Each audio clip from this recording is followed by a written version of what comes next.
Dalam sebuah hadis Rasulullah SAW menjelaskan bahwa Allah memiliki 100 rahmat atau kasih sayang.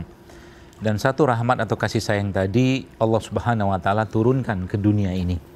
Dan 99 rahmat tadi akan Allah berikan kepada kita di surganya Allah nanti. Itu sebuah kabar baik yang menurut saya Masya Allah luar biasa. Anda bayangkan dengan satu rahmat itu saja seorang ibu bisa menyusui anaknya, orang tua bisa begitu mencurahkan kasih sayangnya kepada anak-anaknya, dan binatang-binatang bisa hidup tanpa mereka bermasalah katakanlah dengan alam ini. Intinya begitu banyak kasih sayang Allah yang ingin Dia tunjukkan kepada kita di muka bumi ini. Dalam sebuah kisah, seorang tabi'in bernama Hasan al-Basri rahimahullah menangis. Dalam kisah tersebut disebut atau mungkin dikisahkan bahwa Hasan al-Basri melihat seorang anak yang menangis luar biasa, merengek meminta sesuatu kepada ibunya. Kemudian ibunya karena mungkin tidak memberikan apa yang diminta oleh anak tadi, kemudian memarahinya. Anak itu kemudian dibawa keluar, kemudian diletakkan katalah di luar pintu rumahnya tadi, dan anak itu merengek, menangis, meminta maaf kepada ibunya atas sikapnya tadi.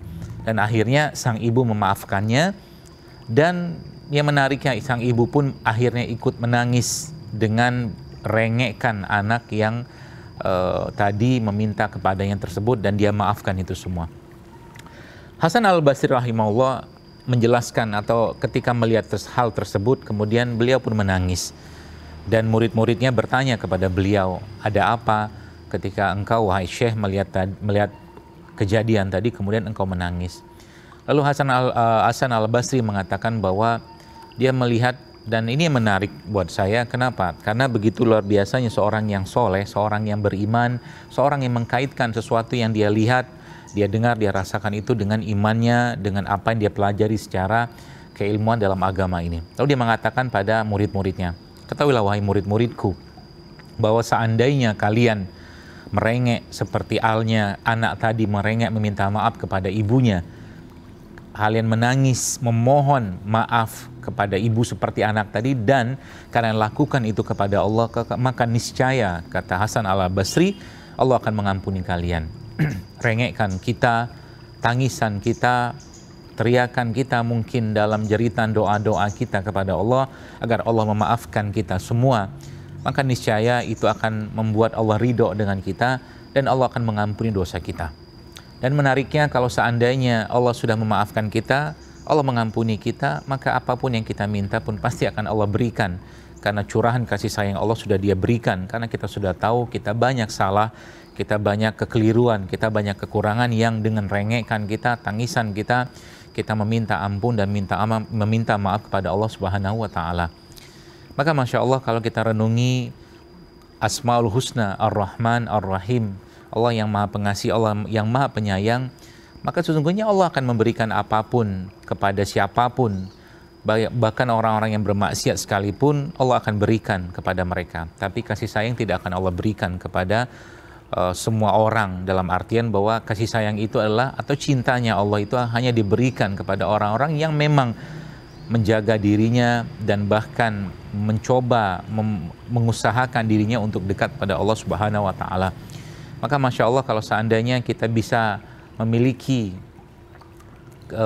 tujuan atau bahkan keadaan seperti dikisahkan dalam kisah Hasan al-Basri tadi, kita sering meminta pada Allah, kita merengek kepada Allah atas dosa kita, kesalahan kita, maka apapun yang kita minta pasti akan dikabulkan oleh Allah Subhanahu wa taala.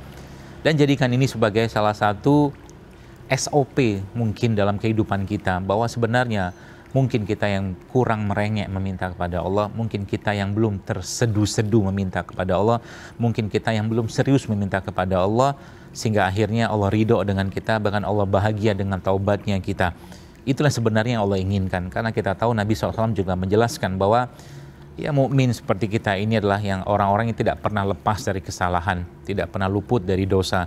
Maka sebaik-baik mukmin, kata Rasulullah SAW, adalah orang-orang yang mereka melakukan dosa, kemudian mereka meminta ampun dan bertobat kepada Allah Subhanahu wa taala. Dan bukan cuma sekedar tobat, tapi tobat yang membuat dia merasa dekat dengan Allah dan merasa dijaga oleh Allah dan merasa hidupnya diawasi oleh Allah Subhanahu wa taala. Semoga Allah jadikan hidup kita seperti itu, sehingga air mata kita banyak kita tumpahkan atau kita jadikan air mata ini tumpah bukan untuk urusan dunia, tapi urusannya Allah, urusan akhirat, urusan meminta ampun.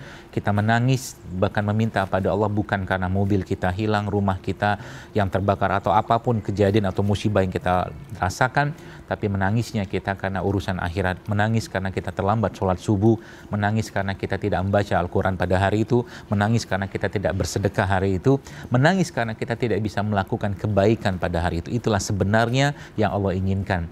Hati kita, mata kita, anggota tubuh kita semua kita jadikan sarana kita untuk mencapai ridha Allah Subhanahu wa ta'ala.